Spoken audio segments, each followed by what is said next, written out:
এই লোকটিকে মৃত্যুর দেবতা নিতে এসেছে।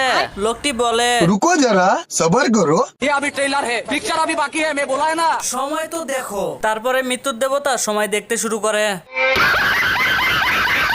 তারপর দেখা যাচ্ছে যে একটি জাহাজ দুর্ঘটনায় লোকটি মারা যেতে ধরে। সেখানে সূর্য এসে তাকে এই কার্ডবোর্ডের উপর ফেলে রেখে চলে যায়। এরপর মৃত্যুর দেবতার অপেক্ষা করা ছাড়া আর কোনো কাজ থাকে না। সে তাই বসে পড়ে। সে অনেকক্ষণ বসে থেকে বোর হয়ে যায়। বোর কাটানোর জন্য সে বাস্কটি খুলে দেখতে চায়।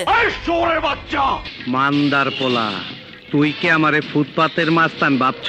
এই কথা বলে মৃত্যুর দেবতা লোকটিকে সরিয়ে রাখে। লোকটি মৃত্যুর দেবতাকে আবার আটকাতে যায়, কিন্তু এবার সে ব্যর্থ হয়ে যায়।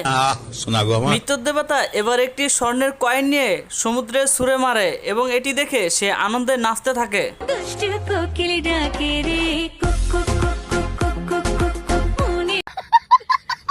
বন্ধুরা, পরবর্তী পার্ট দেখতে চাইলে অবশ্যই কমেন্ট বক্সে পার্ট 2 লিখে যাবেন।